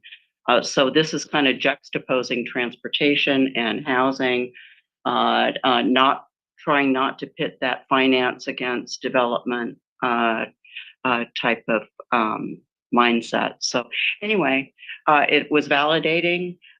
We already do some of this, so that's really validating. But it pushed the boundaries a little bit even for me. So anyway, I'd really recommend reading it, Escaping the Housing Trap, the Strong Towns Response to the Housing Crisis. Thank you, Denise. Did you have anything more? That's it. Jeff, anything? The only good of the order was on kind of related, but maybe this is a question for 2 weeks from now, was just kind of looking at the rest of our year and agenda. I know it's sort of in the middle of June, and we're going to be having a comprehensive plan coming to us shortly, I believe, which I know is going to take up a good chunk of time, and a 2-year budget cycle planning. So I didn't know if there's any update from Council President. Maybe again 2 weeks from now I can find out. Of given our goals and priorities of what to expect what's kind of the top of those priorities. At this point, I don't think we're going to get to a lot of them, to be honest. But if there's any top action items that we can be looking at between now and when we really get swamped with comp plan budget. Well, I hope you won't consider this as disloyal to Council President Chamberlain, but we've all received the action steps. And so if we could come to the meeting 2 weeks from now, and just what are the big ones? Like for me, the impact fee. Public Works educated me very often about the importance of the impact fee, as you know. But like, let's think about, what's our top 1 or 2 or 3? A check-in. Well, we have. Okay, great. Check-in on Yeah. goals and priorities. Yeah. I think I'd appreciate that. Yeah, and the action Set steps. expectations. Yeah. Okay. Yeah, Eric, do you have anything? Okay. Since you don't want to discuss in Council President Chamberlain's absence, I will entertain a motion to adjourn. Well, you can just call it. It's how Robert's Rules does it, and I like it. I move to adjourn the meeting. Okay. I'll second it. Meeting is adjourned. Thank you.